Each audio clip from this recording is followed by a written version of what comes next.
자유한국당이 5.18 광주 민주화운동 폄훼 논란을 빚은 의원 3명에 대한 징계 수위를 결정했습니다만 후폭풍이 상당합니다. 한국당을 제외한 여야 사당은 공세의 고삐를 늦추지 않고 있습니다. 국회 취재기자 연결합니다. 한지희 기자.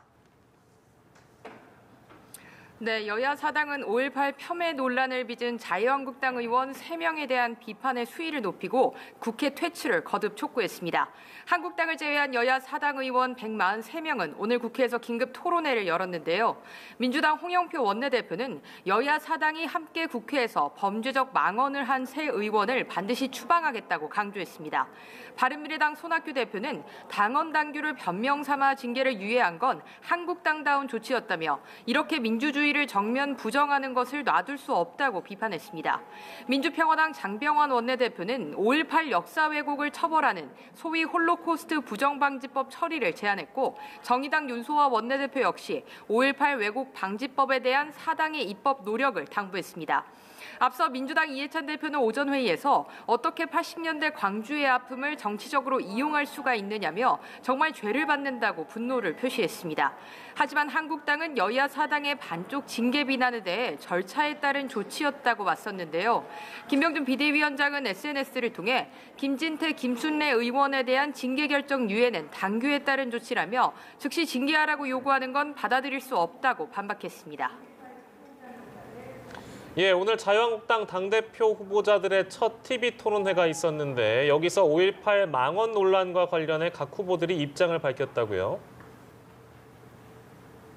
네, 그렇습니다. 자유한국당 당권 주자들은 첫 토론회에서 5.18 폄훼 논란과 관련한 견해를 밝혔는데요. 황교안, 오세훈 후보는 당사자들의 발언이 적절치 못했다고 한 목소리를 냈습니다.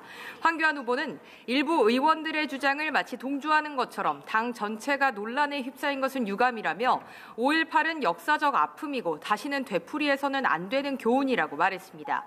오세훈 후보도 5.18 광주민주화운동은 입법, 사법, 행정부가 모두 인정해 역사적으로 정립된 사실이라며 새로운 대표로 선정되면 보다 과감하고 단호한 처리를 하겠다고 약속했습니다. 반면 논란의 당사자인 김진태 후보는 징계와 관련한 지독부의 오락가락한 행보로 오히려 논란만 커졌다고 주장했습니다. 김 후보는 당 규정에 의해서 후보로 등록한 사람은 어떤 징계를 할 수 없다며 진정한 5.18 피해를 입은 분들을 위해서라도 유공자 명단을 공개해야 한다고 거듭 촉구했습니다. 이어 각 후보들의 물고 물리는 논쟁이 벌어졌는데요. 먼저 오 후보는 황 후보를 향해 LCT 특혜 논란과 아들의 병역 비리 의혹 카드를 꺼내들었습니다. 이에 대해 황 후보는 황당한 질문이라고 일축했고 장남의 병역 의혹과 관련해서는 아들이 2년간 현역 복무를 했는데 잘 알아보고 질문하라며 지적했습니다. 오 후보와 김 후보는 정체성 논쟁을 두고 치열한 설전을 벌였습니다. 김 후보는 오 후보의 과거 새누리당 탈당과 바른정당 창당 참여 등의 이력을 강조하며 오전 시장의 전대 출마 명분을 비판했습니다. 이에 오 후보는 정당도 정통보수와 개혁보수, 균형이 잡혀야 앞으로 나간다며 지나치게 개혁보수 가치를 가볍게 본다고 지적했습니다. 지금까지 국회에서 연합뉴스TV 한지희입니다.